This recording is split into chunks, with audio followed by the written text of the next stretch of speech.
తాకట్లో ఉన్న బంగారాన్ని విడిపించలేక వడ్డీల మీద వడ్డీలు కడుతూ ఇబ్బంది పడుతున్నారా? అయితే ఇప్పుడే సంప్రదించండి శివ గోల్డ్ కంపెనీ. మీ నమ్మకానికి మా హామీ శివ గోల్డ్ కంపెనీ. రాష్ట్రానికి పెట్టుబడుల వరద పారించడమే లక్ష్యంగా 5వ రోజు దక్షిణ కొరియాలో మంత్రి నారా లోకేష్ పర్యటన సాగింది. సియోల్లో కియా మోటార్స్, సునిక్ సిస్టమ్స్ వంటి ప్రపంచ పారిశ్రామిక దిగ్గజాలతో పాటు ఆ దేశ కీలక మంత్రులతో లోకేష్ భేటీ అయ్యారు. రాష్ట్రంలో speed of doing business, 3S విధానం, భారీ పన్ను రాయితీలు, సురక్షిత తీర ప్రాంతం, మౌలిక సదుపాయాలను చూపుతూ ఏపీని అంతర్జాతీయ సప్లై చైన్ ప్రత్యామ్నాయంగా ఆయన ఆవిష్కరించారు.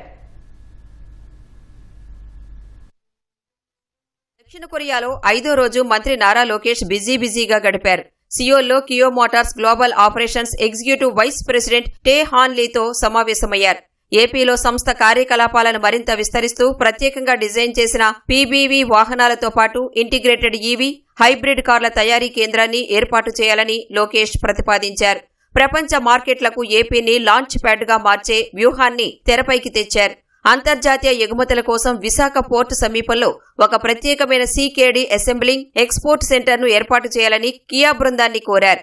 భవిష్యత్ అంతా ఈవీలదేనన్న లోకేష్ ఈజీఎంపీ ప్లాట్ఫామ్ కాంపోనెంట్లు, బ్యాటరీ సిస్టమ్లు, ఛార్జింగ్ ఎలక్ట్రానిక్స్ తయారీ కేంద్రాన్ని ఏపీలో స్థాపించాలని మంత్రి విజ్ఞప్తి చేశారు. దీనితో పాటు power train integration, testing, vehicle homologation కోసం అధునాతన ఈవీ పవర్ ట్రైన్ టెస్టింగ్ కేంద్రాన్ని అభివృద్ధి చేయాలని లోకేష్ కోరగా దీనిపై చర్చించి సానుకూల నిర్ణయం తీసుకుంటామని కియా ప్రతినిధులు హామీ ఇచ్చారు.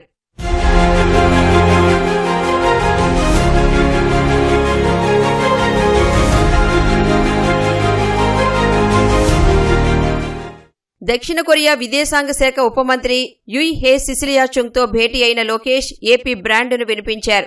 రాష్ట్రంలో అమలు చేస్తున్న స్పీడ్, స్టెబిలిటీ, సర్వీస్, 3S విధానం కొరియా ఇన్వెస్టర్లకు శ్రీరామరక్షగా నిలుస్తుందని మంత్రి భరోసా ఇచ్చారు. భౌగోళిక, రాజకీయ ఉద్రిక్తతల వేళ అంతర్జాతీయ సప్లై చైన్ నష్టాలను తగ్గించడానికి భారత తూర్పు తీరంలోని ఏపీ అత్యంత సురక్షితమైన ప్రత్యామ్నాయమని స్పష్టం చేశారు.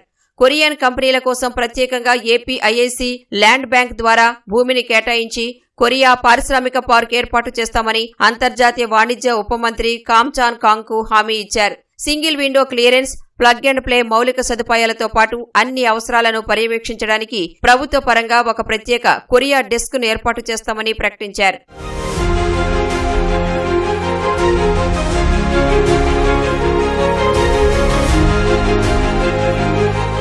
సెమీకండక్టర్స్, డిస్ప్లే పరికరాల తయారీ దిగ్గజం సునిక్ సిస్టమ్స్ సీఈఓ ఎస్డబ్ల్యూ చుంగ్తో లోకేష్ ప్రత్యేకంగా సమావేశమయ్యారు. ఏపీలోని శ్రీ సిటీలో డిస్ప్లే పరికరాల తయారీ యూనిట్ పెట్టాలని జాయింట్ వెంచర్లకు ప్రభుత్వం సిద్ధంగా ఉందని అన్నారు. ఇండియా సెమీకండక్టర్ మిషన్ 2.0తో పాటు AP semiconductor and display fab policy కింద లభించే భారీ ప్రోత్సాహకాలను వారికి వివరించారు.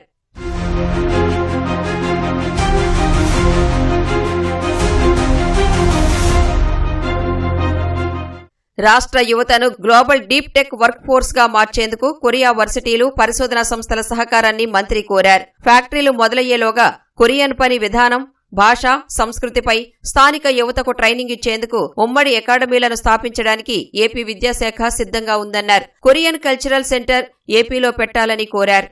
రాష్ట్రానికి రాబోయే డేటా సెంటర్ ప్రాజెక్టుల రూపకల్పనలో రిపబ్లిక్ ఆఫ్ కొరియా ప్రభుత్వంతో వ్యూహాత్మక భాగస్వామ్యాన్ని మంత్రి లోకేష్ ఆకాంక్షించారు. Solar, green hydrogen, battery storage రంగాల్లో SK Energy, LG Energy, Hanwha వంటి కొరియా సంస్థలు పెట్టుబడులు పెట్టాలని పిలుపునిచ్చారు. గ్రీన్ ఫీల్డ్ పోర్టుల నిర్మాణంలో భాగస్వాములు కావాలని శాంసంగ్ షిప్పింగ్, హన్వా ఓషన్ వంటి కొరియన్ దిగ్గజాలను ఆహ్వానించారు.